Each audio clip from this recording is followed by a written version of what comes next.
Good evening, everybody, and welcome to Double Down News Live, a brand new show being brought to you by Double Down News. My name is Liam Young, your host for this evening, and this week we are taking a deep dive into the recent election results. And I want to start by saying a huge thank you to all of Double Down News's patrons who make these shows and all of the work that the channel does possible. And I would encourage all of you watching to make sure that you become a patron by visiting the patron page and becoming patrons yourselves. As ever, if you're watching on YouTube, make sure that you hit the subscribe button and also like this video to help the account with the social media algorithms that obviously dictate our lives and our destinies.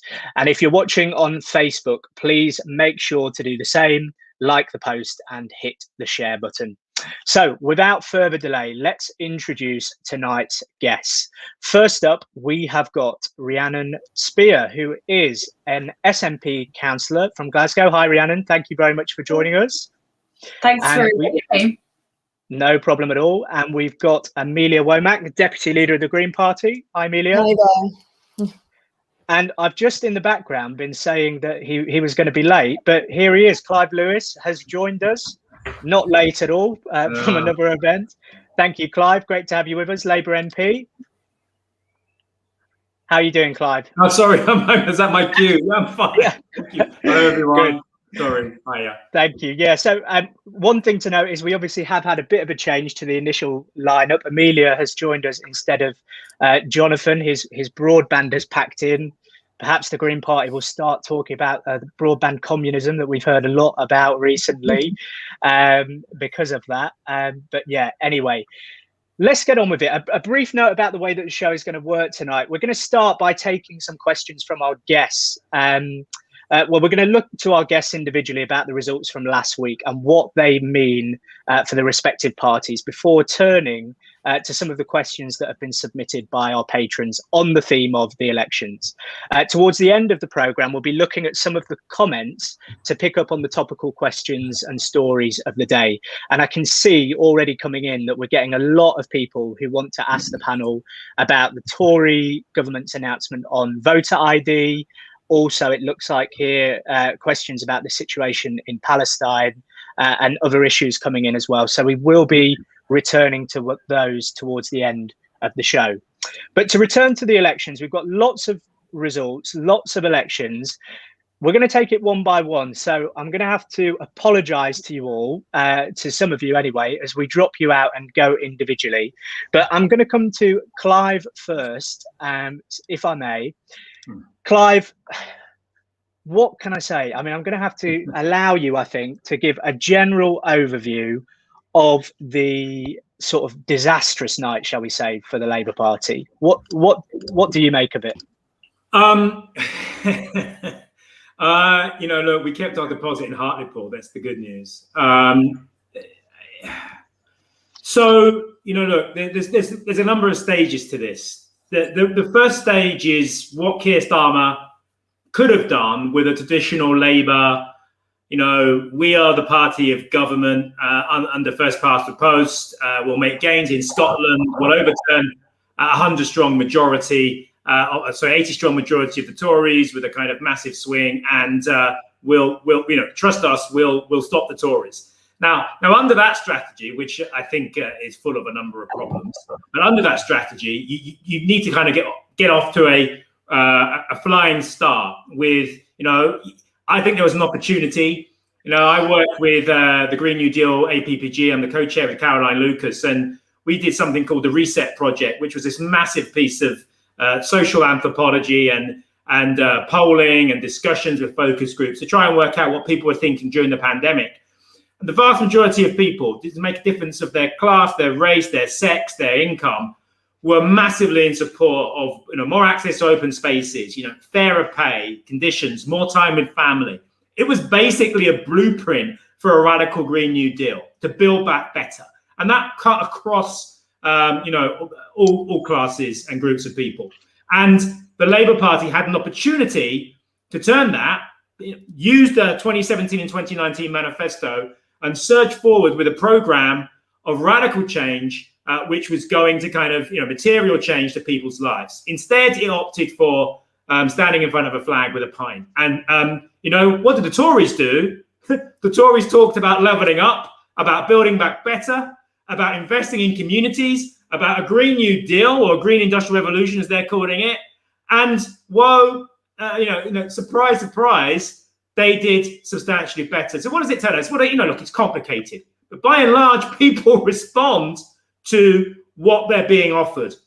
And I'm afraid to say, Labour can no longer just talk about the NHS and talk about trust Labour and fairness, because now the link, the bond that so many people across this country, especially across the so-called foundation seats, had, which was an almost deferential voting preference for Labour, has gone. It's been broken. It isn't coming back. That's been happening for a number of years. It wasn't caused by Brexit. It wasn't caused by Corbyn. And it hasn't all been caused by Starmer. But that's a long-term trend, which we've never, ever got our heads around as a party. So that's the situation we find ourselves in after these elections. But there's also another section to it, which is that even if we had that vision, the problem for the Labour Party is that it doesn't have a strategy to win.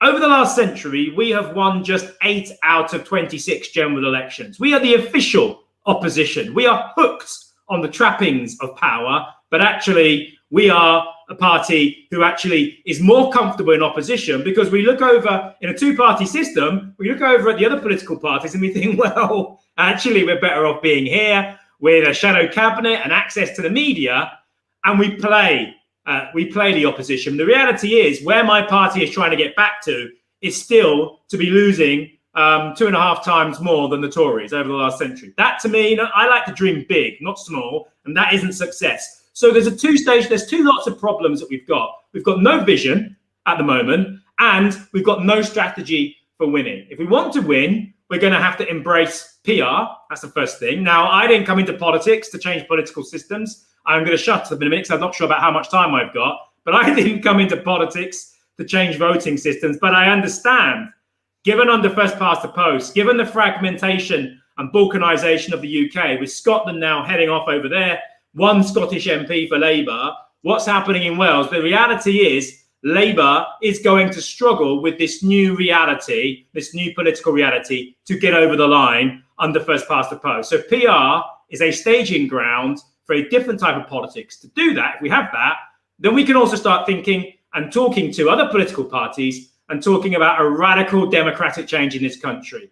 Constitutional change, empowering communities, empowering nations and regions, a complete, pooling sovereignty amongst nations and regions across the United Kingdom. That's what I think we could offer, as well as real material changes to people's lives. That's what we should be doing. That's the opportunity that Keir Starmer and my party had over the past year, and they've squandered it. And we're now paying a heavy price for that. And I will also add this in as the final thing. I talk about progressive alliances. I'm not because I necessarily want to be in the Liberal Democrat Party or the Green Party. I'm a socialist.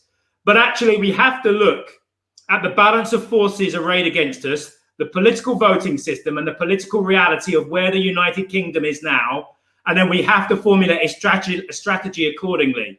And my party, by refusing to do that, I would say, is putting itself in jeopardy that when it does finally wake up and smell the coffee and start thinking about a progressive alliance, it will no longer be in the driving seat, and it will have to negotiate from a position of weakness. And I would argue that actually we need to ditch our hubris, to ditch the belief that only we have how would I describe this? Only we have a monopoly on progressive politics and being progressive. End that. Get rid of it. Stop it.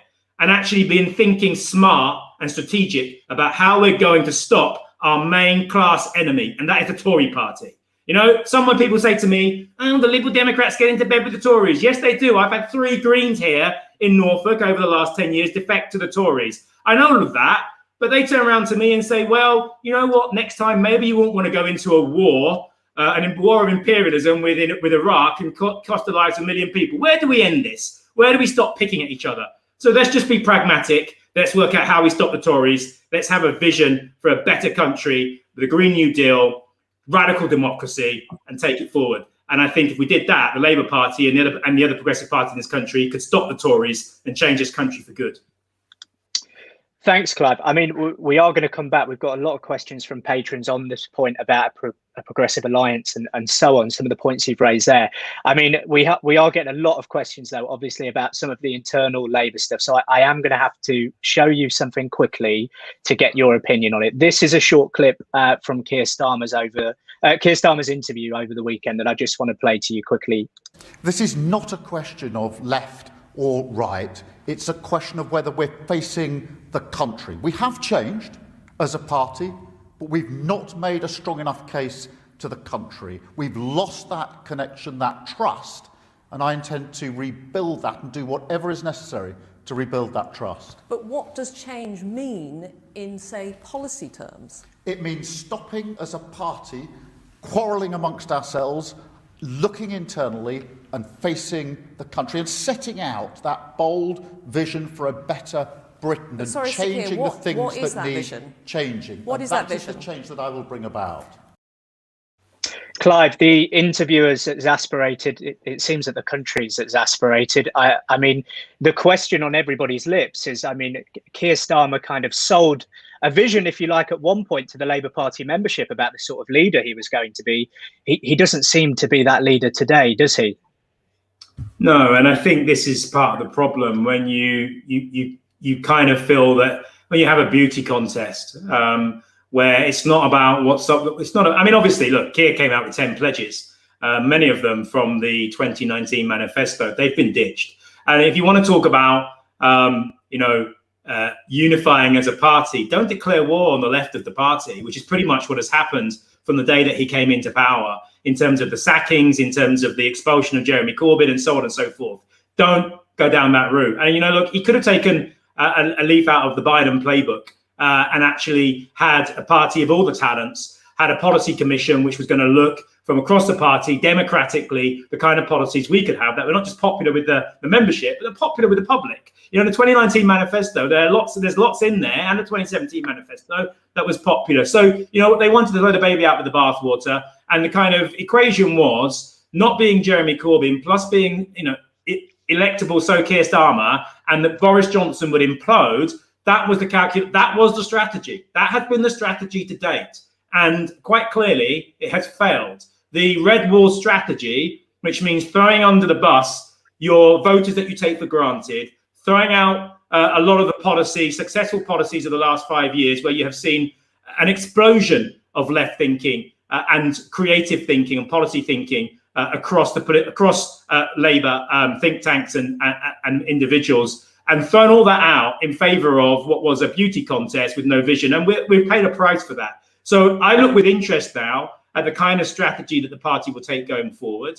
I hope they've learned some lessons. I hope they understand that there has been a fragmentation of our voter base. I'm very quickly going to tell you what that fragmentation is. That fragmentation is the fact that for a large number of working people, we talk about a working class. It's fragmented because what's happened over the past 40 years is that there is a section now of the working class who are, either have pensions, investments, own a home, who are thinking to themselves, the super rich are untouchable. So any redistribution of income is going to be shuffling the deck chairs between working people.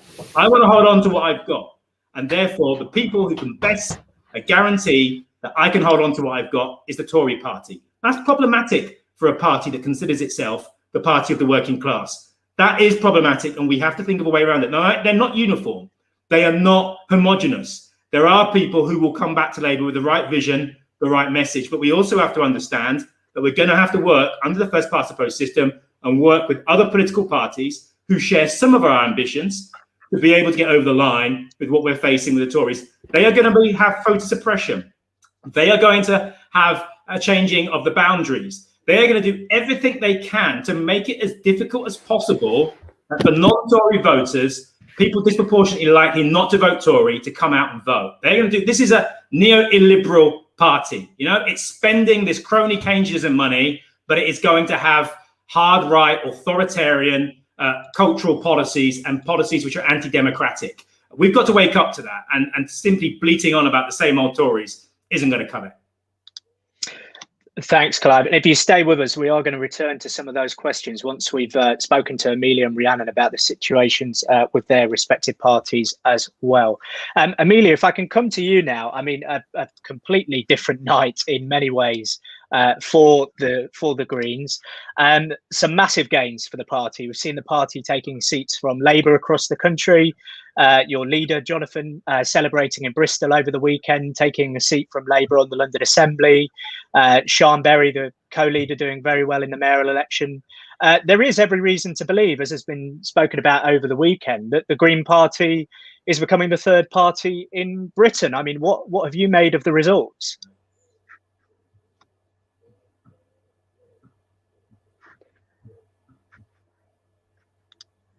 We might have lost you there, Amelia. Just as you became the third party in Britain, we've lost you. I will come back to you as soon as you are reconnected.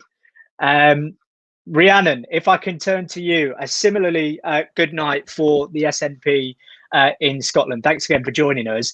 Something I've been pretty staggered by, and we were speaking about this before, following the results in Scotland, is how poor the British, perhaps largely English, media is in regards to Scottish politics, whether it's the electoral system or even who was in government prior to these elections.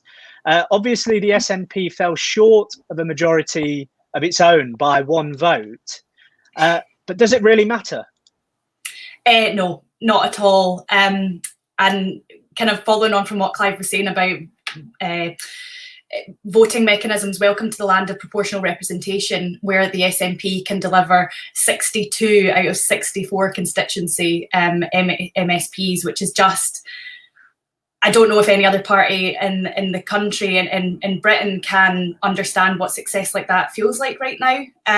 So I don't want to gloat, because it definitely feels like my heart breaks for the rest of the UK. But certainly in Scotland, the SNP just goes from strength to strength. And just picking up on Clive's points about, you know, what does success look like and how do we bring voters on board, and how do we, you know, for the Labour Party, bring voters back home, it would be, well, give them real tangible policies that they can get behind. You know, in Scotland, if Keir Starmer was asked that question in Scotland, if it was Nicola Sturgeon, she would say, well, it looks like the baby box. It looks like free education. It looks like getting rid of Trident from our waters. It's real, tangible things that Scotland cares about, egalitarian, progressive policies that people can invest in. And I'm just not seeing that from any party in the UK. Okay, yeah, the Conservatives talk about personal wealth, personal growth, and, you know, protecting the individual, but Labour could easily come against that by talking about free education. You know, it's just mad that in 2021 that we're still paying for education in some parts of the UK. So yeah, a huge success for us, one short of a majority. It really won't make a difference, I hope, in Parliament. Greens storming it as well, doing really, really well. The Liberal Democrats almost becoming an irrelevance in Scotland. So a really, really different political landscape in Scotland that I think the rest of the UK political parties would do a great good to themselves to look and just see what we're doing and understand how to really get voters on board with your party. Yeah, and Rhiannon, it would be wrong of me not to share this clip with our viewers on that point of the sort of ignorance that perhaps some of the sort of English reporters have on Scottish politics. Here's Adam Bolton talking to famous Scottish writer Val McDermid over the weekend. I mean, for you as a Scot, if independence happened, how much of a divorce would it be? I mean, would you like to see an independent Scotland abandon speaking the sort of English we're speaking now? No, of course not. That would be absurd. It would be absurd as a saying we should all speak just Gaelic. I think we recognise that in Scotland we speak three languages. We speak English and Scots and Gaelic. These are all parts of our national culture. And for most of us, we're bilingual in at least two of those. But I can't boot talking Scots all the time to folk that didn't care what I'm saying, Ken, because that would be pointless, Ken. So you'd stick by English. That's good to hear. What about So you'd stick by English, would you, Rhiannon? I would stick by English because there's no point if anybody doesn't care what I'm saying, eh? So yeah, absolutely. Do you know what? it drives me mad. It drives me utterly mad that that is the level of political engagement with the Scottish, with Scotland, with Scottish people. Like, Val McDermott is such a progressive, intelligent woman.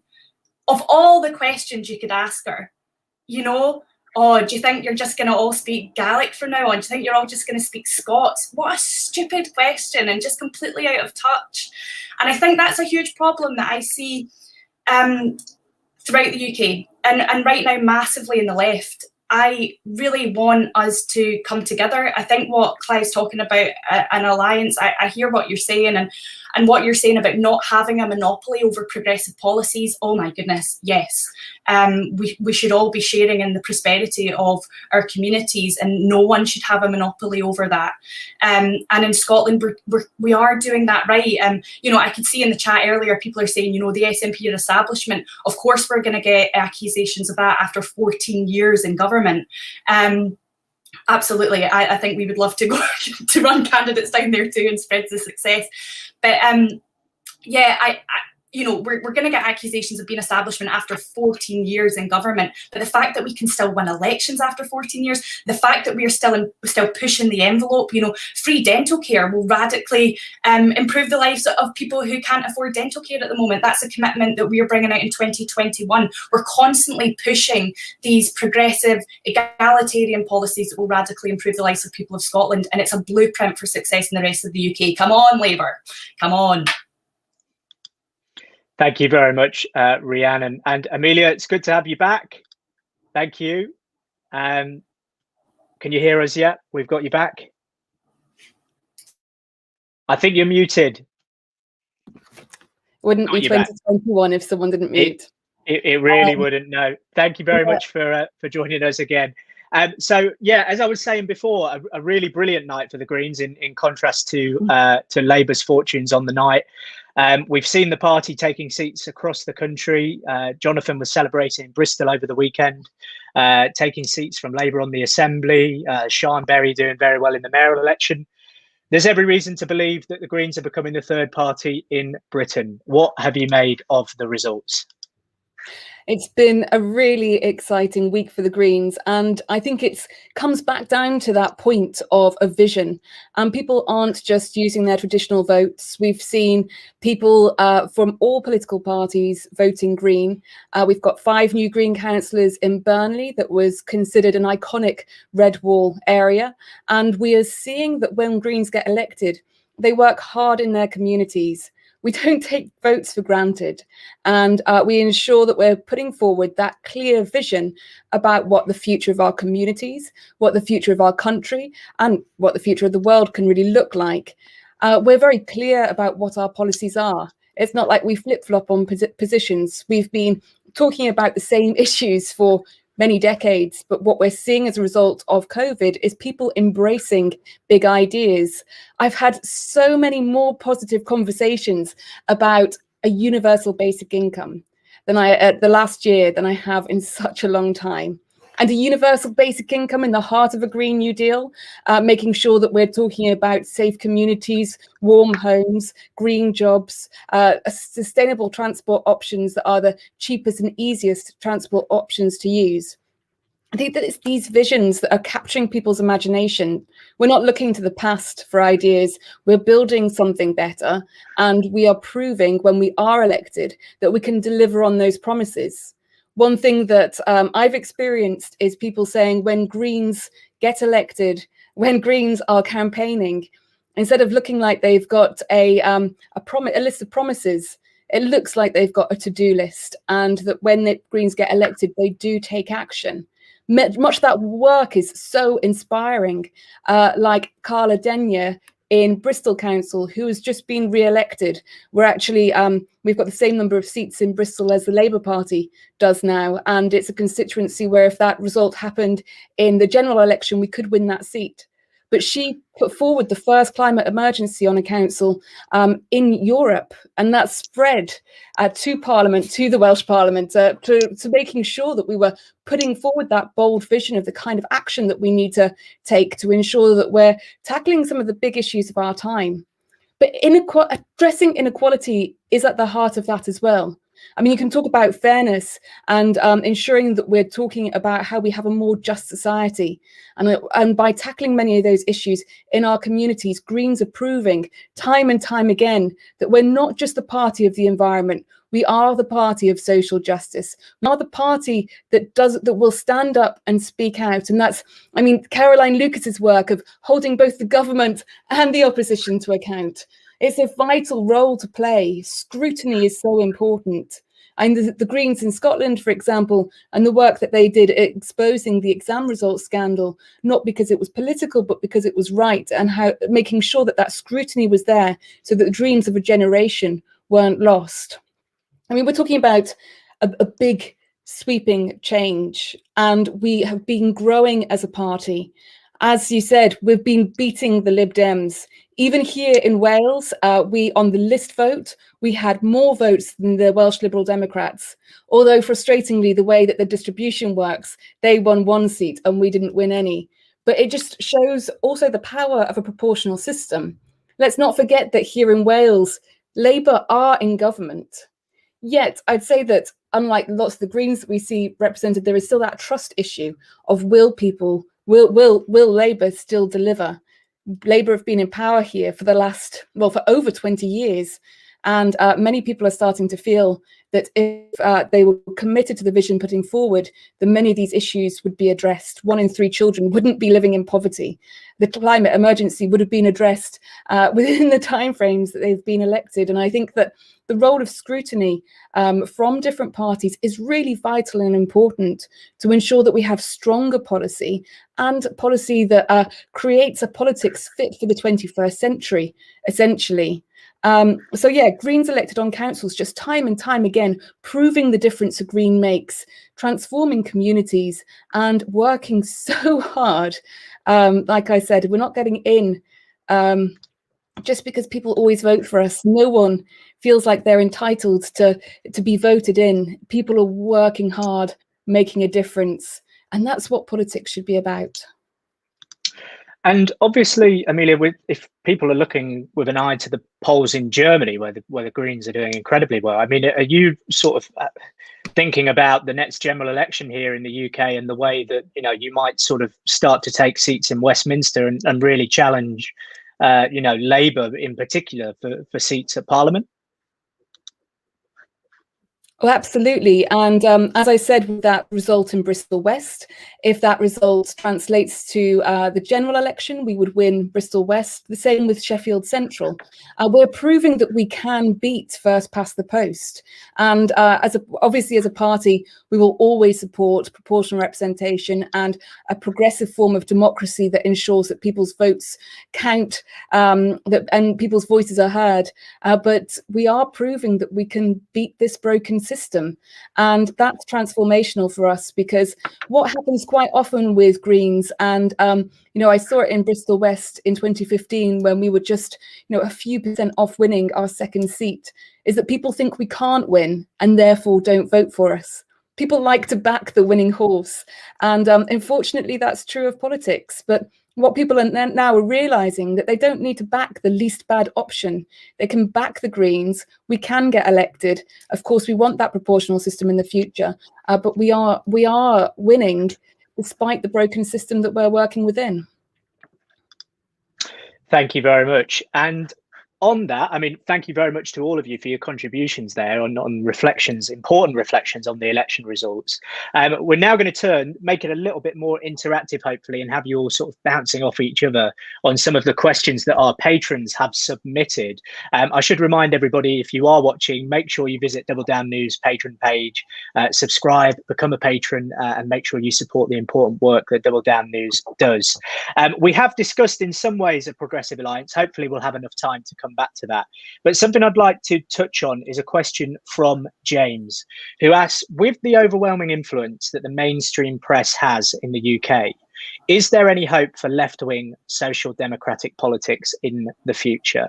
And Rhiannon, if I could come to you first, what's your sort of perspective on the mainstream press, perhaps from you know, specifically a Scottish angle? This is quite a hard one without sounding like you're wearing a kind of tinfoil hat in Scotland, because, you know, after the referendum 2015, there was kind of a quite a large movement of people who believed, and quite rightly so, there was academic research done that proved that the mainstream media disproportionately covered no reasons to vote no than reasons to vote yes. So that's true.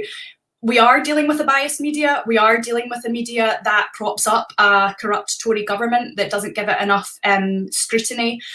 And I honestly don't know what the answer to that is. I mean, initiatives like Double Down News, you know, there's loads of left-wing media kind of popping up and offering an alternative view.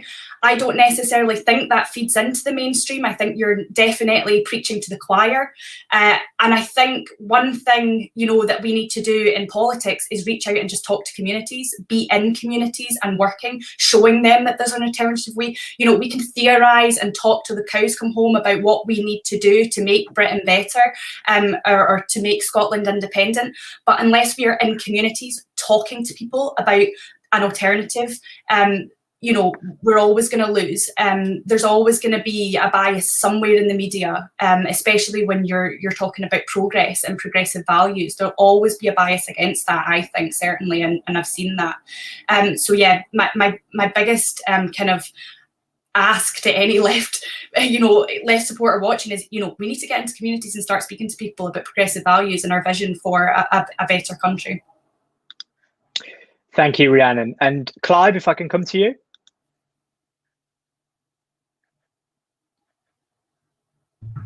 So, yeah, you know, look. Where are you going, by the way? We've had a comment. Someone said, honey, someone shrunk Clive. Sorry, I've got a chair. I've got a chair that I sit down on, and then when I'm talking, I stand up. Sorry, so it's a bit weird. No, you're all right. Way. I like to stand up some of the time. So there's a number of angles to this. The first thing is, if you have a first past the post system of voting, then what you find tends to happen is that you get a very small number of constituencies that become swing votes, because under first past the post you get a lot of safe seats, and then the swing constituencies tend to be on average around about 1 million or so people distributed over 20, 30 or so battleground states or constituencies. And that's what first past the post concentrates on. And what that allows for is that allows 1 million, 2 million people to basically hold whatever their concerns, or whatever the media, whatever politicians decide their concerns are, whether that's Worcester woman, Mondeo man, Red Wall voters, then the media is able to concentrate its firepower on those areas and begin to dominate what the discourse is. And therefore, other political parties, especially Labour, then have to react to that. So if we have a more dispersed system, a fairer voting system, and obviously you have to get over the line to get a fairer voting system, we're going to talk about progressive alliances later. But if we have a more proportional system where people's votes matter, then the age of those 1 million, 2 million people, those swing vote, marginal swing constituencies dissipates, and everyone's vote matters. So there are ways that we can dissipate the power, the concentrated power of the right-wing media in this country. That's one way. There are lots of other ways. Another way is for us as a movement to adopt the Preston model, if you want, for want of a better term, and begin to utilize our resources, to spend our advertising, when we're giving out news stories, to support that ecosystem, that infrastructure of new media, more progressive media within our ranks. The Labour movement has the power to do that. Progressive political parties and campaign movements have the power to start making sure that where we have resource, where we have members, where we have power, we start making sure that we spread that out within the ecosystem, progressive ecosystem. And that's not going to solve everything, you know, because you're dealing with multi-billion-pound operations that are being directed into people's houses. But the great thing about the internet, the great thing about network technology, about the social media and different things, is it gives us, it's a far more democratic means. Now, I understand the algorithms on social media, I think, are problematic, and it's not a panacea. But one of the things that myself and a couple of other MPs at the moment are beginning to adopt is something called the Action Network, which is kind of like building the movement. It's a way of actually circumventing social media, circumventing the main media, and directly contacting and talking to the movement, to the people that we need to. Now, It's not perfect, but I think there are a number of things that we can do to have a positive approach to how we begin to counteract the forces of the mainstream media. At the moment, it's highly concentrated and they are highly powerful. We can reduce that, but as I said, it will mean getting over the line and having a different voting system, which I think will give the biggest impact in terms of changing that. I'm sitting down now. You've cleared up the confusion, Clive. And if I can go to Amelia now, a question obviously from James there about the mainstream press and your views. Such an important question. I feel like whenever people ask me how politics could be better, first I say proportional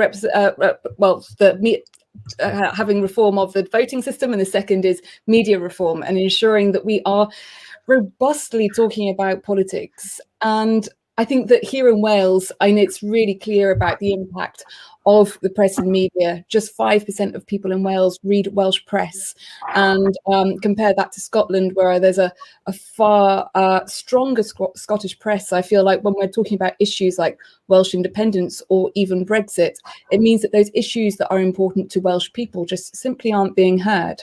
In councils, you see the paper that supports the current leadership and the paper that supports the current opposition, and often they are run by the same company. And over time, we've seen many of them disappear off our shelves. Media reform is essential to ensure that we do have that robust debate by taking power away from the big six and making sure that we're funding the kind of media that disrupt that. We're a long way from that. As we know, we've got a Conservative government for the foreseeable future who won't be prioritising having a stronger press and media or removing some of that power and control. And it is the power of those disruptive influences that makes a difference. You just need to look to places like Lambeth, where you've got the Brixton blog and independent press there that really does hold the council to account. It makes people interested in local politics because it's being reported in such a strong way. We should always be supporting independent media.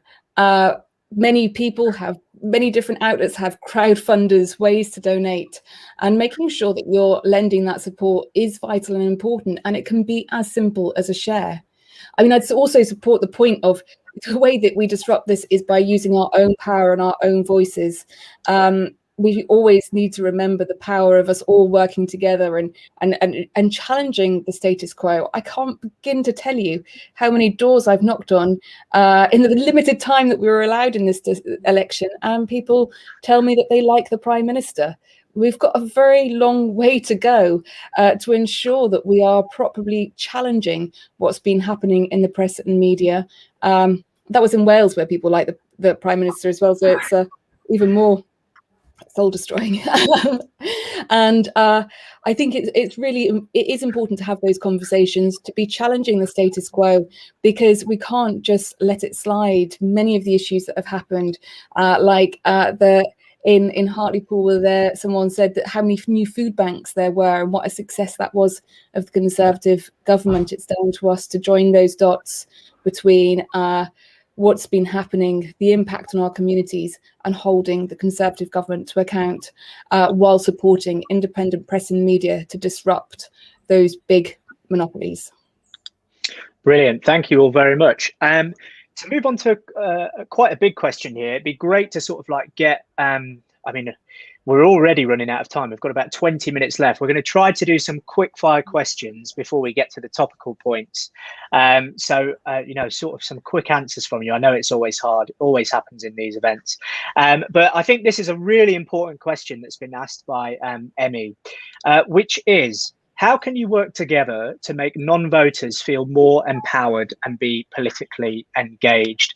And I think it's important to remember in light of this question that the number of non-voters is greater than the sitting MP's majority in 551 out of 650 Westminster constituencies, which is huge. So if I can try to limit you to a minute each, let's start this time with Clive, if I can, to get your take on that.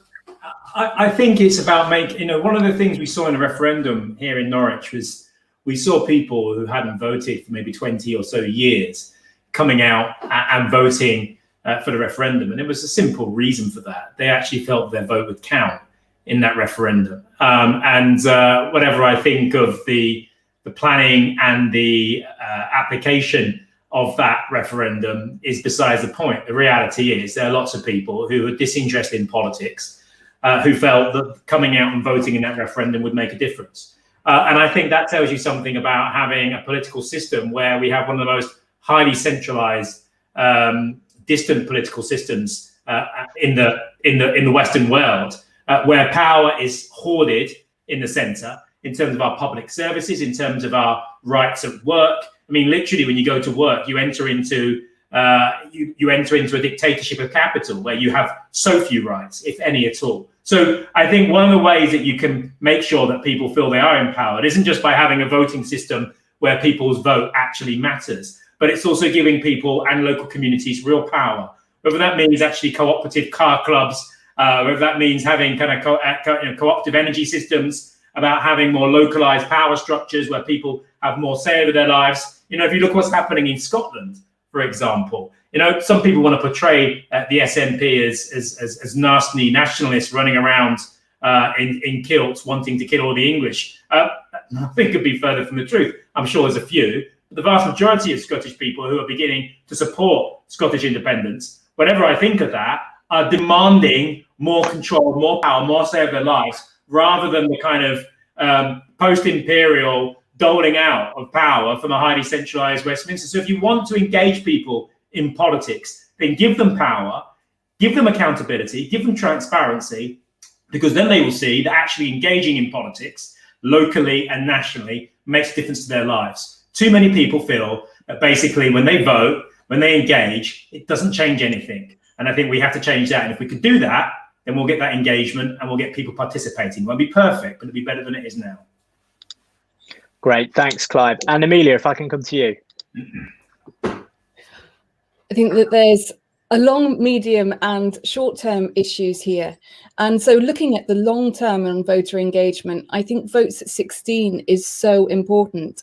It means that we can remove the barriers as to why people might not vote within our schools while supporting a political education.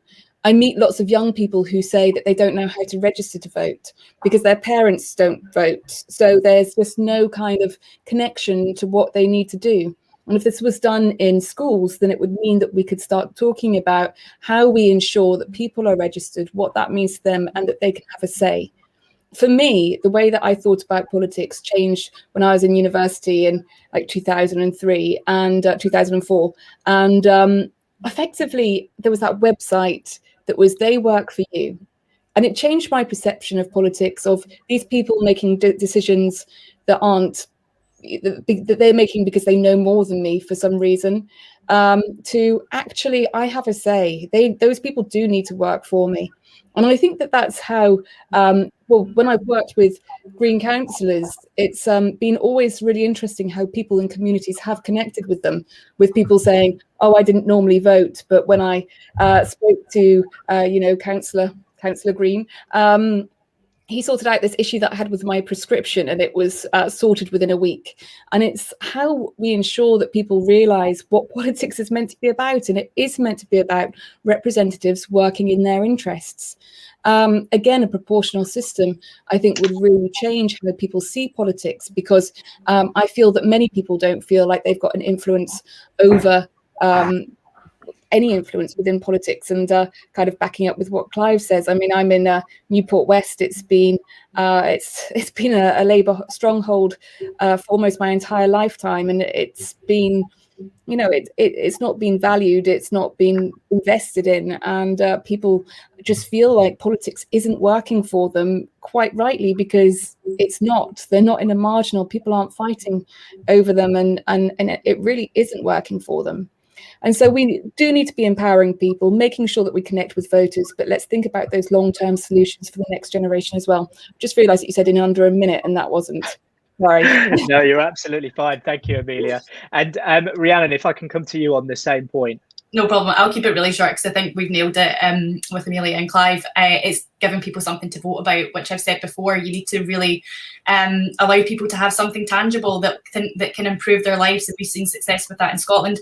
Extending the franchise is always a good thing as well. In Scotland, refugees can vote, which is incredible. In Scotland, 16-year-olds can already vote. We've already done that, and they're voting in their troves, and they're voting for progress. It's one of the biggest things that gives me hope right now, is seeing a younger generation engaged in politics. And when you get people, young people, 16-year-olds, 17-year-olds, 18-year-olds engaging at politics from that age, you radically transform your political system. So it's such an exciting time in Scotland, seeing these voters vote for the first time. Thanks very much. And one for all of you, to return to the Progressive Alliance question, just quickly before we have got some questions that have come in specifically for each of you, actually, that we'll go to just before we come to the topical round. But on this point of the Progressive Alliance, if we could try to keep it brief, I think it's good that all of you have already kind of, in a way, covered this topic. But Amelia, if I could come to you first. Graham has asked it, but dozens of others have made the point. Is it now time for you to come together and agree to a wide-ranging progressive alliance? Obviously, if we had a proportional system, we wouldn't be having this conversation in this way. What we need to do, what we've done as Greens, has been proving that we can beat a first-past-the-post system, but we would never move away from our commitment to a fair voting system and a cooperative kind of politics. Thank you very much. Clive, over to you. Well, I'm a little bit. I don't know whether Amelia answered that, and I stick my neck out on a regular basis, calling for a progressive alliance on an electoral pact. It's fine to talk about proportional representation, supporting that, and talking about more cooperative politics. I mean, that's like applehood and mother pie. I thought it should be like applehood and mother pie, but actually, when you look at the electoral arithmetic in this country, you look at the scale and pace of the climate crisis, of growing inequality, of the rise of authoritarianism, the demise of our democracy, voter suppression, and everything else that's going on, then, if you are, and I will say this to Amelia now, if you expect to be able to supplant the Labour Party or whatever is around in that time, and the Liberal Democrats, and then take on the Tories and win on the first past the post, I would say that that's slightly delusional. I'm making the case inside the Labour Party. I'm making the case inside the party with the people. Look, I make the case here locally. We've had three Green councillors defect to the Tory party here locally. It makes my life very difficult to be able to argue with that. It makes it difficult when I talk about Liberal Democrats and Progressive Alliance, because going into coalition. My response to that is, well, the Labour Party went into war in Iraq, and is partly responsible for the deaths of 1 million people, war of imperialism. Where do we stop this? So look, I understand the Greens want to make as many gains as possible to be in as strong a position as possible. I heard Jonathan Bartley's comments at the weekend. I think actually we need to be honest and open with each other and say that, yes, the Labour Party has been pretty awful on this for a long time. I think there's a potential for change in the coming months and years from where the Labour Party is, especially if we can pass the policy of PR at our next conference. But what I would say is, just because you can see the Labour Party struggling, I can see now why people would think, well, actually, maybe we don't need a progressive alliance. Maybe we can supplant them. That would be problematic just at the time when the Labour Party the membership is moving in that direction. And I would just say to colleagues, eyes on the prize. Let's get over the line. To get over the line on the first past the post, we're going to have to work together. What I will do there is, Amelia, can I just add clarity? What I will do is I will give you, I will give you 30 seconds to respond to Clive there, of course. We provided leadership on this time and time again, and the door was slammed in our face. I know. So my answer was that we remain committed to a proportional system. We will work with other parties to achieve that. But do not forget that the Labour Party has slammed the door in our face on multiple occasions, despite the fact that we came to you, we provided opportunities, and we laid out what a vision of a progressive alliance looked like. So I didn't say that we were turning our back on it. What I'm saying is we are proving ourselves to be we're now becoming one of the major political parties. Do not underestimate us, because we are winning in this system. We will never change our commitment to a proportional system, but do not forget that we have reached out time and time again. I'm just going to say one thing. I'll say one thing to that, Amelia. As I say to people in my own party, you have to remember, I understand, I know, I was there in 2017 calling for Corbyn to go into a progressive alliance, electoral pact. And I saw what you did, I saw what your party did, and I saw the treatment you got from the Labour Party. And they slammed that door in your face. If they had embraced what you had done and had worked with others, there's a good likelihood that Jeremy Corbyn would have been Prime Minister in 2017. That was devastating. All I will say is we have to remember, as hurtful as these things are, and they happen at a local level, and I'm not saying that. At a national level, we have to remember that for me, my class enemy is the Tory party. And if we need to make sure that we go, I know you understand that, but I'm just saying, let's try and make this as easy as possible for ourselves. Yeah. It's an imperfect alliance, but all right. Thank you very much. I'm going to have to. I'm going to bring because I do not disagree with any of that. But what I'm not going to. We're still committed to those same fights. But we can't. We've provided that leadership, and I think don't twist what I said to imply that we don't have a common enemy. What I'm saying is, I'm not today going to say yes, let's set up a progressive alliance.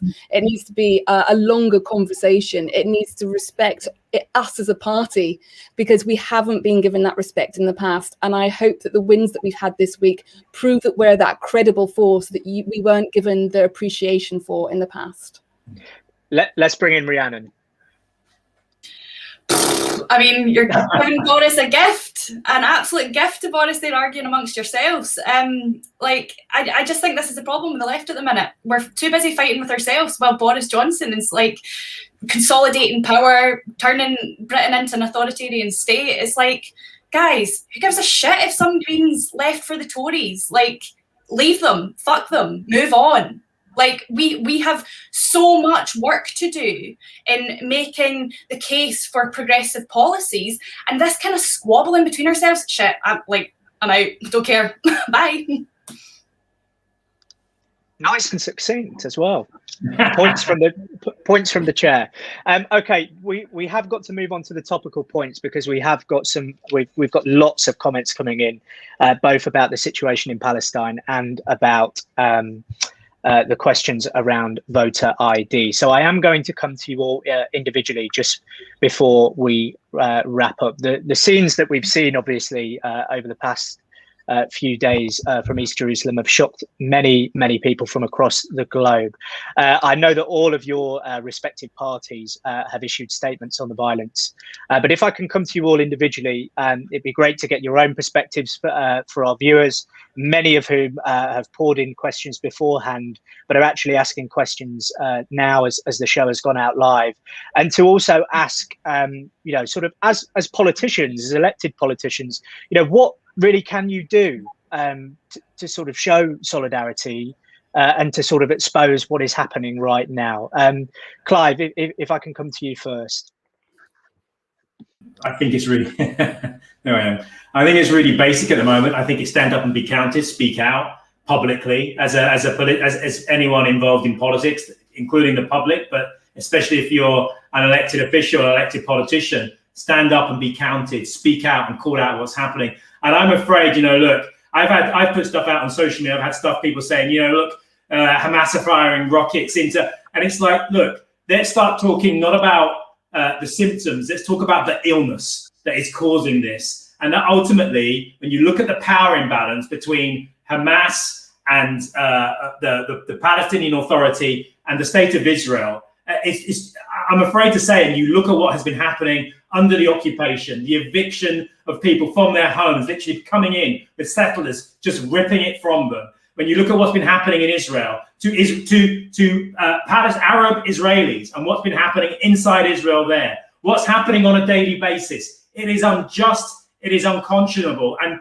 we have to speak out. Yes, rockets being fired at civilians is wrong, but we have to look at the bigger picture and work out that actually, if we're going to get to a solution on this, it isn't going to come from a tit for tat. It's going to come from having a policy of justice for the Palestinian people, because at the moment, the way I see it, there is a calculation from the ruling powers in Israel, namely Likud and others, their allies, but the world will do nothing as they gobble up the West Bank and ultimately Gaza. That cannot be allowed to happen. The world needs to stand up against this, and they need to stand up and be counted. And I don't expect that from the Tories. I expect it from my party. I have heard Keir Starmer on social media put something out, but I want to see it more consistently, and I want to see this move up the political agenda, because until it does, this will continue to happen, and it's getting further and further away from a viable solution, and we have to make sure that that isn't the case. Thanks, Clive. Rhiannon, if I could come to you. Yeah, I find it hard to comment on this because it's just so. I feel like any words that I have are kind of meaningless on it. I think it's important to recognise that what's happening there isn't happening in a vacuum. It's happening after years and years of Palestinians living under an authoritarian regime, and that what's happening right now, the protests they're not come from nowhere. I've watched a few kind of news clips on it, and they're not covering that these protests are in direct response to a ruling that the forced evictions are legal, that forcibly removing people from their homes is legal. It all feels a bit helpless. I think Clive is spot on that it's time to kind of stand up, talk out, keep scrutiny on Israel, and hold them accountable for their actions, and that has impact. I think we can't underestimate the power of protest that we've seen in Palestine over the last few days.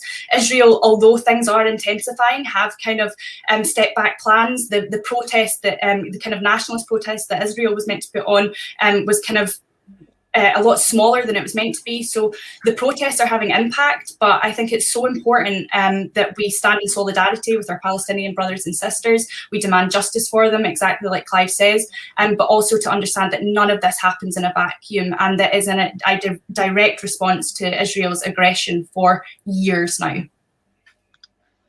Thank you, Rhiannon. And Amelia, if I can come to you.